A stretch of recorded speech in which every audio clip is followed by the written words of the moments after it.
முதல் வாசகம் கொரிந்தியருக்கு எழுதிய முதல் திருமுகம் அதிகாரம் 1 திருவசனங்கள் 17 முதல் 25 வரை. திருமுழுக்கு கொடுப்பதற்கல்ல, நற்செய்தியை அறிவிக்கவே கிறிஸ்து என்னை அனுப்பினார். மனித ஞானத்தின் அடிப்படையிலான சொற்களில் இந்நற்செய்தியை அறிவிக்கலாகாது. அவ்வாறு அறிவித்தால் கிறிஸ்துவின் சிலுவை பொருளற்று போய்விடும். சிலுவை பற்றிய செய்தி அழிந்து போகிறவர்களுக்கு மடமையே, ஆனால் மீட்பு பெறும் நமக்கோ அது கடவுளின் வல்லமை. ஏனெனில் ஞானிகளின் ஞானத்தை அழிப்பேன், அறிஞர்களின் அறிவை வெறுமையாக்குவேன் என்று மறைநூலில் எழுதியுள்ளது.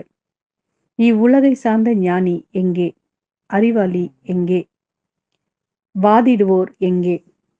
இவ்வுலக ஞானம் மடமை என கடவுள் காட்டிவிட்டார் அல்லவா? கடவுளுடைய ஞானத்தால் அவரை அறிந்து கொள்ள முடியும். ஆனால் உலகினர் தம் ஞானத்தால் கடவுளை அறிந்து கொள்ளவில்லை. எனவே மடமை என்று கருதப்பட்ட நற்செய்தியை பறைசாற்றியதன் வழியாக நம்பிக்கை கொண்டோரை மீட்க கடவுள் திருவுளம் கொண்டார். யூதர்கள் அரும் அடையாளங்கள் வேண்டும் என்று கேட்கிறார்கள். கிரேக்கர் ஞானத்தை நாடுகிறார்கள். ஆனால் நாங்கள் சிலுவையில் அறையப்பட்ட கிறிஸ்துவை பற்றி பறைசாற்றுகிறோம். அச்சிலுவை யூதருக்கு தடைக்கல்லாகவும் பிற இனத்தாருக்கு மடமையாயும் இருக்கிறது. ஆனால் அழைக்கப்பட்டவர்கள் யூதரானாலும் கிரேக்கரானாலும் அவர்களுக்கு கிறிஸ்து கடவுளின் வல்லமையும் ஞானமுமாய் இருக்கிறார். ஏனெனில் மனித ஞானத்தை விட கடவுளின் மடமை ஞானம் மிக்கது. மனித வலிமையை விட அவருடைய வலுவின்மை வலிமை மிக்கது. இது ஆண்டவரின் அருள்வாக்கு. இறைவா, உமக்கு நன்றி. மத்தேயு எழுதிய நற்செய்தி அதிகாரம் 25 திருவசனங்கள் 1 முதல் 13 வரை. அந்நாளில் விண்ணரசு இவ்வாறு இருக்கும் என்பதை பின்வரும் நிகழ்ச்சி வாயிலாக விளக்கலாம்.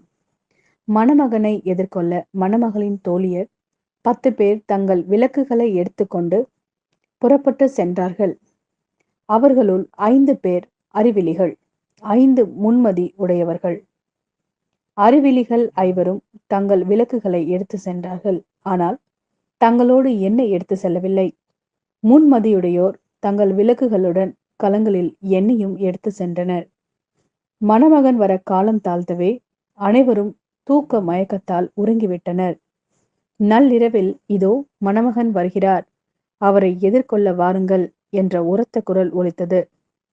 மணமகளின் தோழியர் எல்லோரும் எழுந்து தங்கள் விளக்குகளை ஒழுங்குபடுத்தினர். அப்போது அறிவிலிகள் முன்மதியுடையோரை பார்த்து, எங்கள் விளக்குகள் அணைந்து கொண்டிருக்கின்றன, உங்கள் எண்ணெயில் எங்களுக்கும் கொடுங்கள் என்றார்கள். முன்மதி உடையவர்கள் மறுமொழியாக, உங்களுக்கும் எங்களுக்கும் எண்ணெய் போதுமான அளவு இராமல் போகலாம். எனவே வணிகரிடம் போய் நீங்களே வாங்கிக் கொள்வதுதான் நல்லது என்றார்கள்.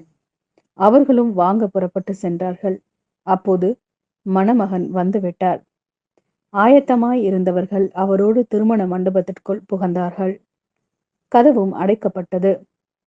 பிறகு மற்ற தோழிகளும் வந்து, ஐயா ஐயா, எங்களுக்கு கதவை திறந்துவிடும் என்றார்கள். அவர் மறுமொழியாக, உறுதியாக உங்களுக்கு சொல்கிறேன், எனக்கு உங்களை தெரியாது என்றார்.